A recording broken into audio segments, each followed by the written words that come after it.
students. I am Urvashi and today we are going to discuss about motion and measurement of distances. In this chapter, we need to know two things, motion and rest. In the topic motion, now what is the condition where the objects are said to be at rest? It means the objects are not moving, they are not in motion. They are not changing their place with the changing time. These objects are also known as stationary objects, where the objects are at rest. Second one is motion. When the objects are said to be in motion, it means they are moving. They are changing their place with the changing time. Example, as the clock is moving, as the time is changing, in the clock, the minute hands and the hours hands are moving.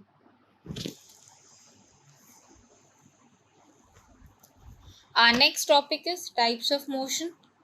First one is periodic motion. Let's understand with an example. Example is oscillations of pendulum. You can see in a pendulum there is a bob which moves from one position to another, and after some time it repeats its motion again and again in the same manner. So motion in which an object repeats its movement after a fixed interval of time is known as periodic motion. Second one is circular motion. When a body moves in a circular manner in a circular path, it is known as circular motion. Example, in a clock, minute hand and the hours hand moves in a circular manner, so its motion is known as circular motion. Third is rectilinear motion. When the objects change their position or change their place with the time, along with a straight line. This type of motion is known as rectilinear motion, which means objects are changing their place but they are moving in a straight line. Example, car is moving on a road. This type of motion is also called simply linear motion. In the picture you can see there is a man running in a marathon or in a race. He is changing his position but he is moving in a straight line. So his motion is known as rectilinear motion. Fourth one is rotational motion. Motion in which whole body moves about an axis, it is known as rotational motion. Rotational motion has a center point and that center point is called as axis. Here axis is the line along which entire thing is moving, but the axis itself is not moving. Example, we can take motion of a spinning top, or you can say of yo-yo also. Our next topic is measurement of distances. Measurement is comparison of an unknown quantity with some known quantity of same kind. In short, measurement is a combination of unit plus number of unit which the object measures. Example, we can take 2 meters. Here 2 is the numerical value and meter is the unit. Unit gives meaning to the number. In science, units are very important. You should never forget them. Now there are two types of units, non-standard units and SI units, which are known as standard units. Non-standard units are not really applicable across the world. They are not consistent. They were the primitive units. Example, we can take cubic, thumbnail, handspan, foot, and many more. These are called as non-standard measures. And in October, a general conference on weight and measures was adopted and then became SI unit, means International System of Units, to maintain uniformity all over the world. So this system of units is called as SI units. Motion and measurement of distances, base quantity, measurement and symbol. In this table, you can see 3 columns. One is of base quantity, next one is of measurement, and the third one is of symbol. Length is measured in meter, its symbol is m. Mass is measured in kilogram, its symbol is kg. Time is measured in second, its symbol is S. Electric current is measured in ampere, its symbol is A. Temperature, or you can say thermodynamic temperature, is measured in Kelvin, its symbol is K. Luminous intensity is measured in candela, its symbol is Cd.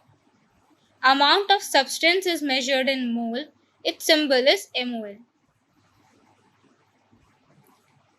Motion and measurement of distances. Then we need, in the picture you can see there is a meter scale. You all have seen a scale. From 0 to 1, there are small marks inside the scale. These marks are known as millimeters. Each meter is divided into 100 equal units, and those 100 units are, or you can say divisions, are called as centimeters. So 1 meter equals to 100 centimeter. Now each centimeter has 10 equal divisions, which are called as millimeter. So 1 centimeter equals to 10 millimeter.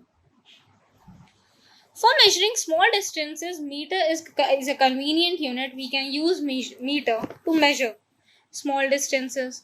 But in case if we measure large distances, then in that case meter is not a convenient unit. We have defined a larger unit of length, which is called as kilometer. So 1 kilometer equals to 1000 meter. Now we need to know that why and where the concept motion is useful in our daily life. As we all know, Albert Einstein's well-known quote is, "Nothing happens until something moves." It means that when the human body is sitting still, with the help of an eye, we see that human body is not moving, but then also inside our body, movement is taking place because the human body is full of motion. Motion is life. Lack of motion or lack of movement is death. Just as humans need food, water, and oxygen to survive, in the same manner, movement or motion is also a vital nutrient to the human's body. Next, we need to know why and where measurement is important in our daily life. We have seen in our everyday life various kinds of measurement in front of our eyes only. Let's take some of examples. Time, money, and temperature are some of them. We go to any shop, we use money to buy things which we need. We ask the shopkeeper how much does this thing pay or how much it cost, and we give them rupees. We give them the money. Second is time is a sequence of events which relates to our daily lives. When we go to a tailor, we give them measurement when we want a dress that the tailor should stitch. The tailor takes our measurement. In that case also measurement is being used. We buy fruits and vegetables when we go in a grocery store. Then in that grocery store, the man who gives us fruits and vegetables, he weighs them by using a balancing scale. In that case also measurement is being used. Fruits and vegetables are being weighed by that man. So I want to tell you that in our life, at every point, measurement is being used in various ways, in various manners, in something or the other. We have taken some examples of time, money, and temperature, but there are many more. I hope you all have understood this video. Thank you for watching my video. Thank you so much.